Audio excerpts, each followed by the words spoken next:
finally run out of energy, we stopped for some trinkets at a decrepit old souvenir shop. Once inside, and we had gotten over the initial shock of bright lights and stained linoleum floor tiles, we spread out, searching for something worthy of our possession. My eyes immediately fell upon a petite snow globe, complete with a tiny blue bear inside, a miniature twin to the one at the Denver Convention Center. Of course, after a brief glance, I had to own it. After I ran it through the checkout, I was surprised to find that I had finished my shopping much earlier than that of my comrades. So I strode outside into the cool evening air and plunked down right beside the front doors, awaiting the arrival of my party. I was immediately enthralled with the beauty of the city around me. I looked up and I could see the bright lights, the glowing orange aura of the skyline, the towering, shining skyscrapers. I loved it all. But as I looked down from the high majesty of the city, I saw its other side. People, hunched over, gripping food dearly in their gloved hands, and some playing beautiful music and holding out hats for busy citizens that glanced our way but walked past as if they were invisible. These kinds of people were everywhere.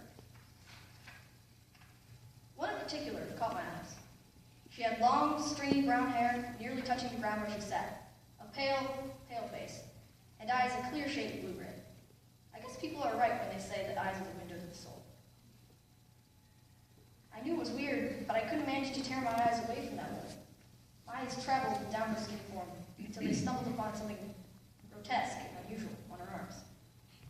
I scanned her wrists, my young mind trying somehow to comprehend what I was seeing.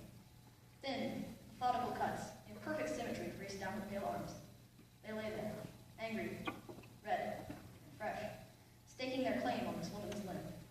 Somewhere, deep inside me, I understood that these were no accident. It was then when the image began to etch itself into my vulnerable psyche. As I numbly gawked, the woman looked down at the pavement, and her sleeves fell over the cuts on her arms, shielding them from the outside world. I flinched as I realized there was a tall man standing just a feet from me, staring intensely at the woman, his eyes scanning her. I could tell by the downwards curve of his mouth and the slight wet in his eyes that he had already seen the carnage on the woman's arm.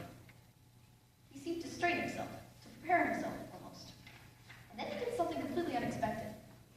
From a back pocket, he pulled out a receipt, possibly from the convenience store, and one worn ballpoint pen, and began to scribble what looked like a phone number. With purpose in his wide steps, he strode over to the woman, who looked up, startled, from the cracked gray pavement, her eyes wide with apprehension. The man's voice stood out like an island in a sea of sound. "Here," he said, gesturing to the scrawled ink on the receipt. "There are people out there that can help." Those words exactly. As quickly as he approached the young woman, he vanished into the crowd of citizens, disappearing from my view. I looked back at the woman. Something, somewhere, in the deep lines of her young face, a tremor was building, greater than that of the combined forces of the sun itself. A smile. A happy, astonished smile. The woman's legs sprang into the air, and she was then, too, gone.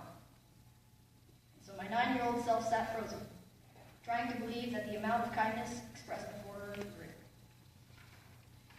Today, I still think about that evening. It's had such a large effect on my mindset, it's hard not to think about it. Before that day, I felt that only superheroes performed good deeds. They were the ones who made positive differences in the lives of others, the lives of normal people. But now, as I stand before you today, I realize that I have never been more wrong. Every second of every minute, of every hour, of every day, people's lives are forever changed by good deeds, small and big, and they are performed by normal people, people like you and me. You don't need superpowers to make someone's life worth living.